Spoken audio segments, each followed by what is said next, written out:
Hello friend, welcome back to my channel RW की छोरी। जैसा कि आप सबको पता है कि खाकी सीरीज़ स्टार्ट है और हम लोग खाकी सीरीज़ का सुपर फास्ट रिवीजन कर रहे हैं जीएस का प्रैक्टिस सेट नंबर 2। तो चलिए सीधी बात करते हैं, नो बकवास करते हैं और अपनी क्लास को स्टार्ट करते हैं।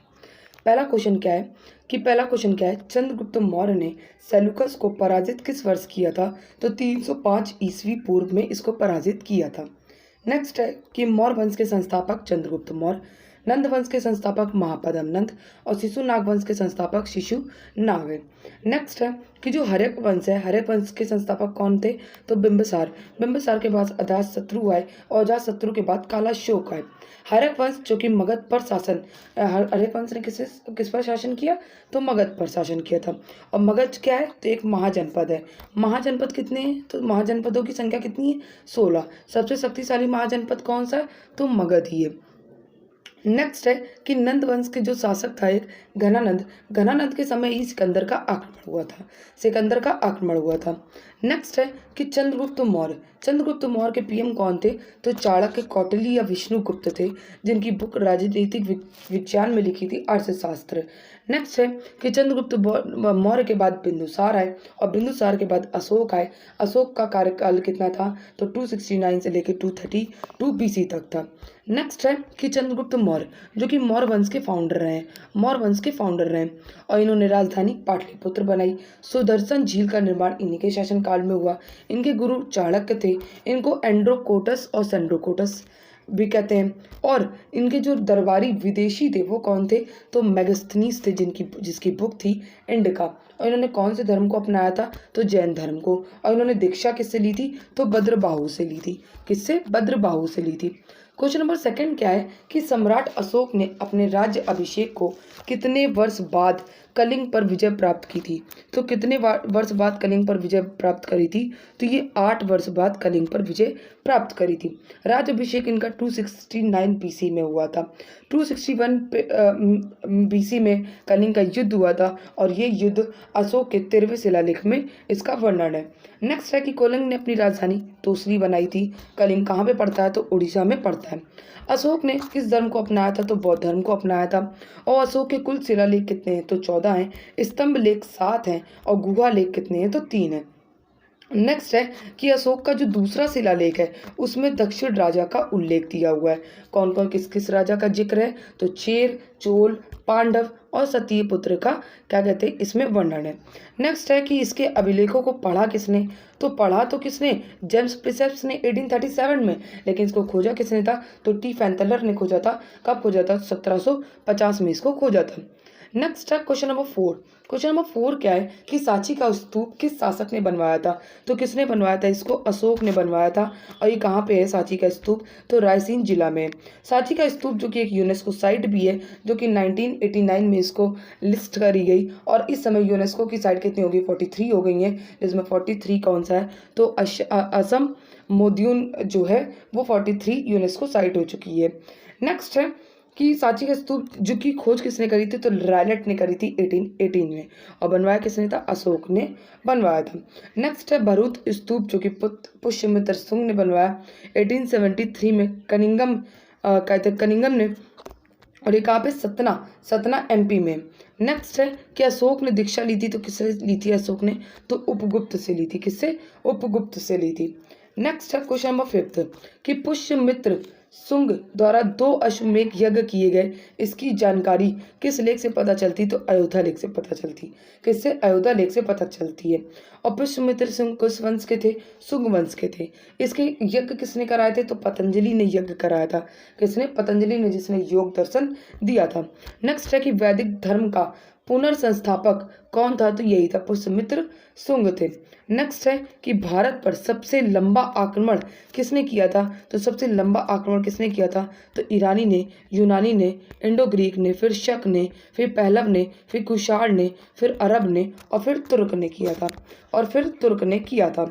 नेक्स्ट है क्वेश्चन नंबर 6 कि सातवाहनों की राजधानी अवस्थित थी। तो ये कहाँ पे? ये सातवाहन कहाँ थे? आंध्र प्रदेश में। और इनकी राजधानी क्या थी? अमरावती थी। उसके बाद उनकी पैठन होगी प्रतिष्ठान, जो कि महाराष्ट्र में।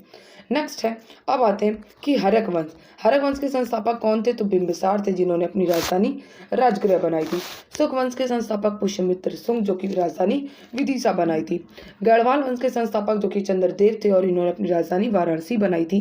पल्लव वंश के संस्थापक ऐसे सिंह विष्णु थे, जिन्होंने अपनी राजधानी कांची बनाई थी। चोल वंश के संस्थापक कौन थे? विजयालय थे, जिन्होंने अपनी राजधानी तंजौर बनाई थी। और राष्ट्रकूट के संस्थापक कौन थे? तो दंतिदुर्ग थे, जिन्होंने अपनी राजधानी मान्यखेत बनाई थी।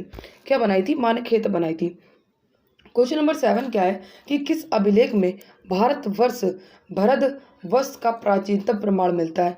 तो ये किससे मिलता है? तो ये खारवेल का हाथी गुम्फा अभिलेख से मिलता है, जो कि उदयगिरी की पहाड़ी से मिला है। और ये कहते हैं खारवेल कौन थे? तो ये कलिंग के शासक थे। नेक्स्ट है कि रुद्रदामन फर्स्ट का जूनागढ़ अभिलेख था।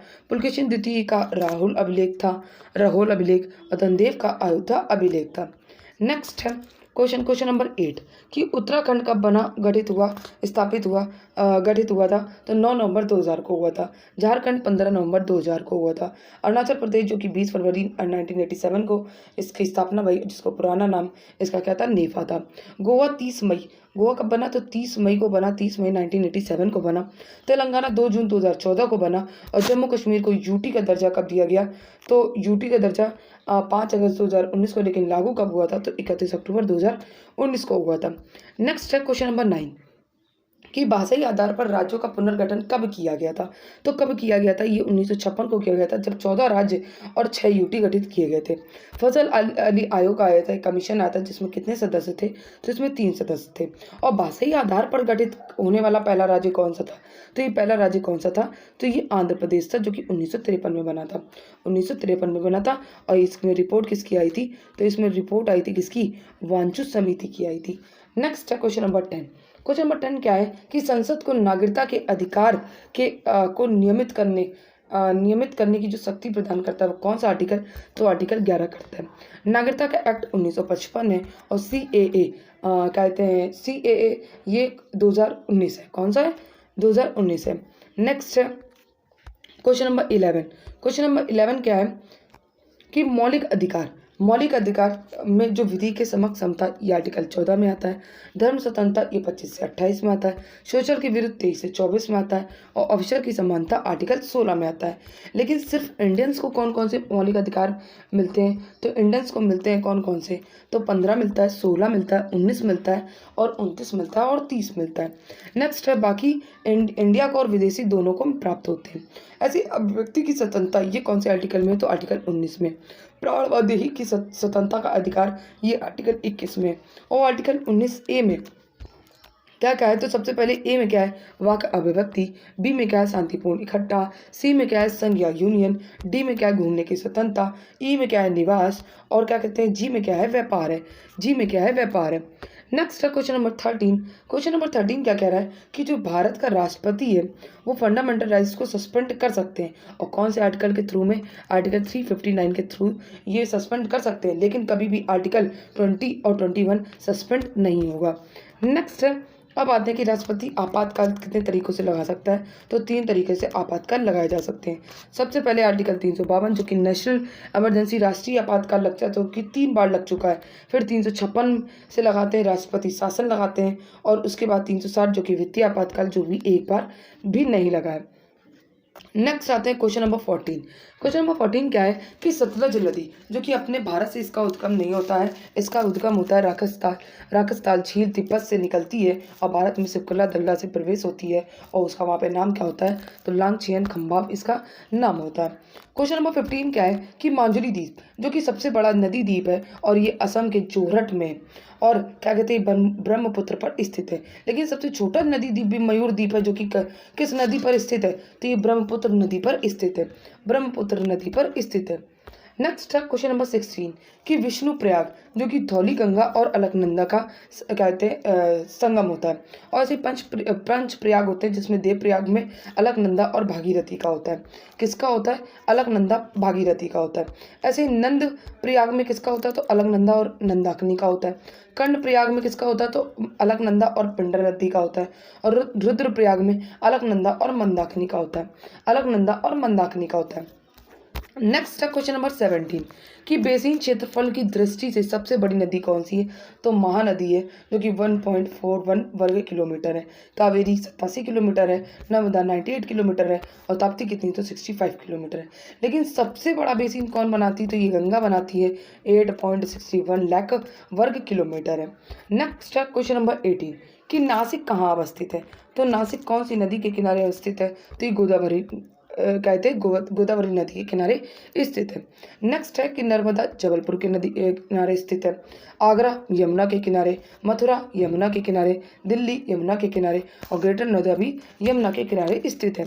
नेक्स्ट है कि मेरठ और गाजियाबाद हिंडन नदी के किनारे स्थित है, अयोध्या सरयू नदी के किनारे स्थित है, गोरखपुर राप्ती नदी के किनारे स्थित है और उज्जैन क्षिप्रा नदी के किनारे ये स्थित है।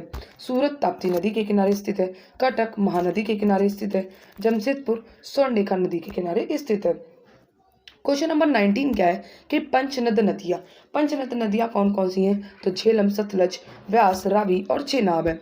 नेक्स्ट है कि सिंधु जल समझौता किसके बीच हुआ था? तो ये इंडिया पाकिस्तान के बीच हुआ था और कब हुआ था? तो 1960 में हुआ था। नेक्स्ट है क्वेश्चन नंबर 20 कि सदिश राशियाँ कौन कौन सी हैं? तो सदिश राशि कौन कौन सी होगी? विस्थापन, बल, त्वरण, आवेग और कहते बल हो गई, त्वरण हो गई, आवेग हो गई, आधूर्ण हो गई। कौन सी? आधूर्ण, संवेग हो गई और कौन सी हो गई?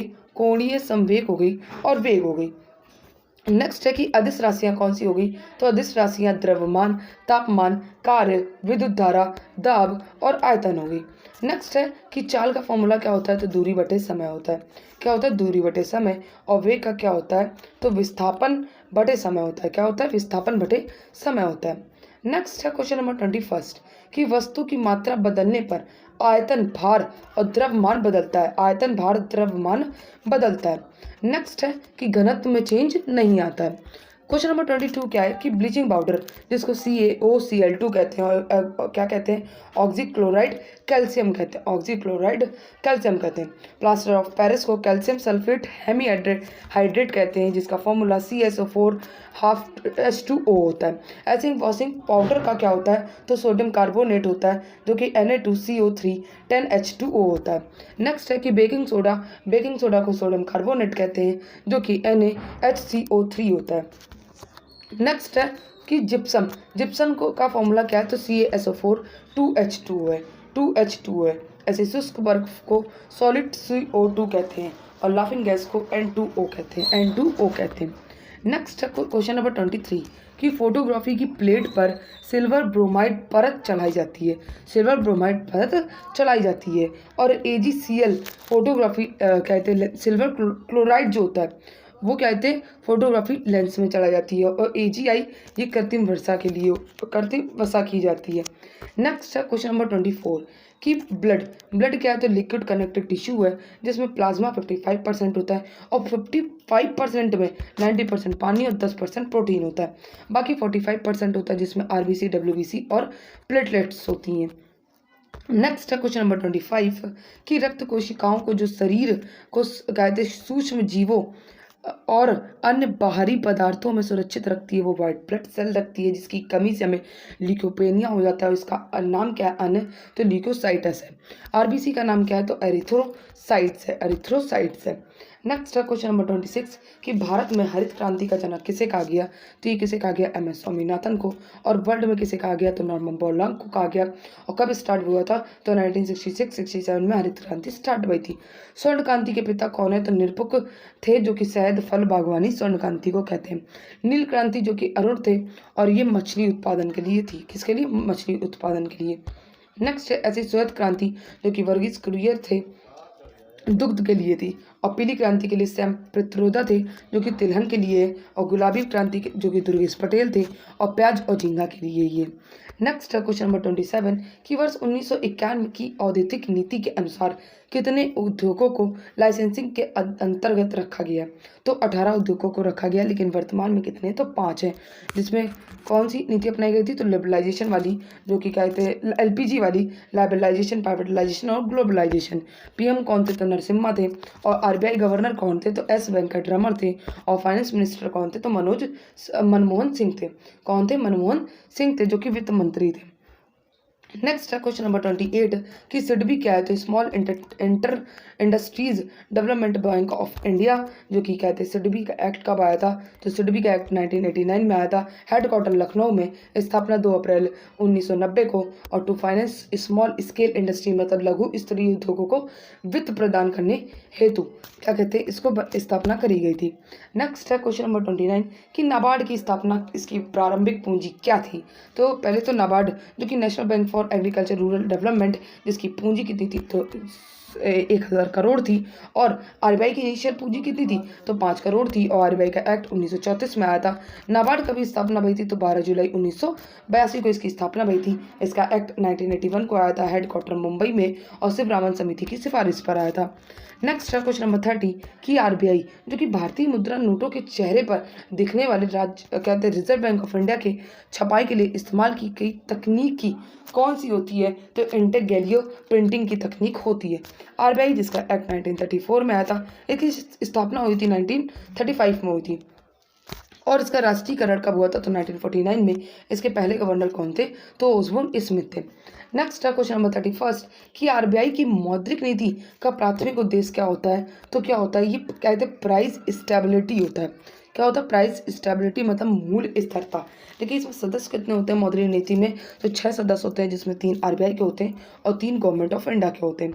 एक वर्ष में 4 बार बैठक होती है। और आरबीआई के केंद्रीय निदेशक मंडल कहते हैं सदस्य कितने होते हैं? तो 21 सदस्य होते हैं। क्वेश्चन नंबर 32 क्या है कि अब देख लेते हैं त्यौहार। तो जैसे पोंगल त्यौहार है, तो पोंगल त्यौहार किस राज्य में मनाया जाता है? तो ये तमिलनाडु में।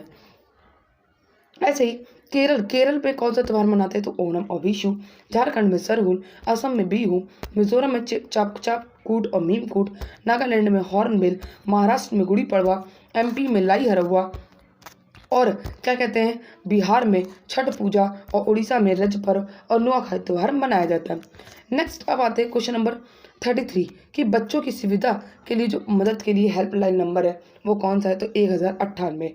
पुलिस के लिए 100 112 हो गया, आपातकालीन 112 हो गया, फायर के लिए 101, वुमेन हेल्पलाइन नंबर 191 और डोमेस्टिक अब्यूज़ के लिए 181 और रेलवे इमरजेंसी के लिए 139 और कहते रोड एक्सीडेंट के लिए 1073 और एलपीजी लीक हो जाती है तो 1906 कहते नंबर है। नेक्स्ट है क्वेश्चन नंबर 34 कि लाल बहादुर शास्त्री राष्ट्रीय प्रशासन एकेडमी कहाँ पे है? तो मसूरी में, जहाँ पे आईएएस की ट्रेनिंग होती है। आईएएस के लोगों की जब वो कहते परीक्षा पास कर लेते हैं, इंटरव्यू पास कर लेते हैं, जब आए तो क्या कहते हैं ट्रेनिंग होती है, वहाँ 1959 को ये बना था। नेक्स्ट है कि नेशनल पुलिस एकेडमी जिसमें आईपीएस की ट्रेनिंग होती है, ये हैदराबाद में है, जो कि सरदार पटेल के नाम से जाना जाता है। नेक्स्ट है कि एनसीईआरटी का हेडक्वार्टर कहाँ पे है? तो दिल्ली में। और औषधि विश्व वनस्पति का कहाँ पे है? तो लखनऊ में। नेक्स्ट है कि आलू का कहाँ पे है? संस्थान तो शिमला में, चावल का कटक में, गन्ना का लखनऊ में और दालचीनी का कानपुर में, वन का देहरादून में और पेट्रोल का भी कहाँ पे? तो देहरादून में। क्वेश्चन नंबर 35 क्या है कि 1992 में सिनेमा में लाइफ टाइम अचीवमेंट के लिए ऑस्कर पाने वाले पहले भारतीय कौन थे? तो पहले भारतीय कौन थे? तो सत्यजीत रे थे। और सबसे पहले किसे मिला था? तो 1983 में भानु अथैया को मिला था, जो कि गांधी मूवी के लिए मिला था। नेक्स्ट है 2009 में किसे मिला? तो गुलजार को, AR रहमान को और रेसुल पुकुटी को मिला है। क्वेश्चन नंबर 36 क्या है कि देवदत्त ट्रॉफी किस खेल से संबंधित है? तो क्रिकेट से। रणजी, दिलीप और कौन सी हो गई? Wills trophy, Syed Mushtaq Ali trophy, ये सारी ट्रॉफी क्रिकेट से संबंधित हैं। नेक्स्ट है कि हॉकी से कौन सी ट्रॉफी संबंधित हो गई? तो कैसे ब्रिटेन ट्रॉफी और आगा खां ट्रॉफी कहते संबंधित हो गई। गोल्फ से राइडर कप, वाकर कप और सर्किट कप ये गोल्फ से संबंधित हो गई। फुटबॉल से रॉबर्ट्स कप, संतोष ट्रॉफी और डूरंट कप और सुबोर्तो कप ये फुटबॉल से संबंधित हो गई। नेक्स्ट है क्वेश्चन नंबर 37 कि कल्लक मलेश्वरी जिन्होंने कांस्य पदक जीता था और ये पहली महिला थी 2000 में कहते इन्होंने जीता, जो 2000 के सिडनी ओलंपिक में इन्होंने जीता था। ऐसे पहला ब्रॉन्ज जो कि 1952 में कुश्ती में केडी जाधव ने जीता, जो कि हेलेंस्की ओलंपिक में जीता था। और पहला सिल्वर जो कि रजत पदक है वो राज्यवर्धन सिंह राठौर ने शूटिंग में जीता था। किस में जीता था? तो शूटिंग में जीता था, जो कि 2004 के एथेंस में जीता था। पहला गोल्ड अभिनव बिंद्रा ने जीता, जो कि शूटिंग में जीता था और ये बीजिंग ओलंपिक में इन्होंने जीता था, बीजिंग ओलंपिक 2008 में इसे जीता था।